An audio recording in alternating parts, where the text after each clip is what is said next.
Сегодня мы обсудили очень важный для нас инвестиционный проект модернизация и строительство судов для внутреннего водного транспорта Ленского бассейна, модернизация Жатайского завода. На совещании прибыли представители Министерства промышленности и торговли Российской Федерации, Фонда развития Дальнего Востока, разработчики самого проекта.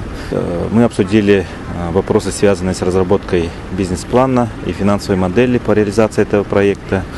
Обсудили и линейку судов, финансовые вопросы, технические вопросы.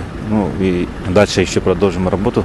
Для того, чтобы разработать бизнес-план и финансовую модель, необходима достоверная исходная информация по грузопотокам, по строительству судов, по линейке судов, по техническим параметрам строительства самого объекта Жатайского завода.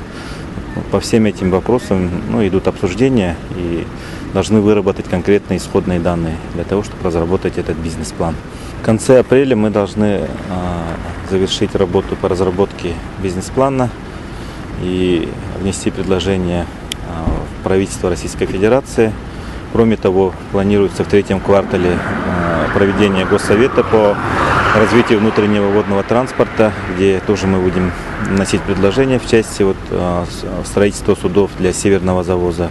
И в рамках стратегии развития внутреннего водного транспорта будет разработан план мероприятий по его реализации, где также будут внесены наши предложения именно по строительству судов, по реновации судов на Жатайском судостроительном заводе. В соответствии с ТЗ мы разрабатываем 3 варианта. Первый вариант, когда мы делаем все силами Жатайского завода.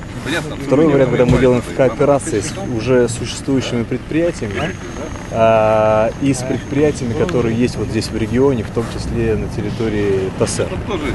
И третий вариант, когда мы создаем ТАСЭР Жатай еще и развиваемся сами еще дополнительные предприятия на территории Жатая, создаем свою ТАСЭР, куда приглашаем еще новые предприятия, которые могут делать для нас отдельные компоненты и узлы.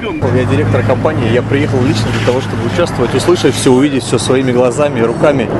Поэтому для нас это важно, и я знаю, что для республики это крупный и важный проект. Мы хотели бы сделать так, чтобы это был бы максимально мультипликативный эффект бы имел этот проект. И для других предприятий, для других людей тоже, чтобы все предприятия были задействованы и все работали на этот завод.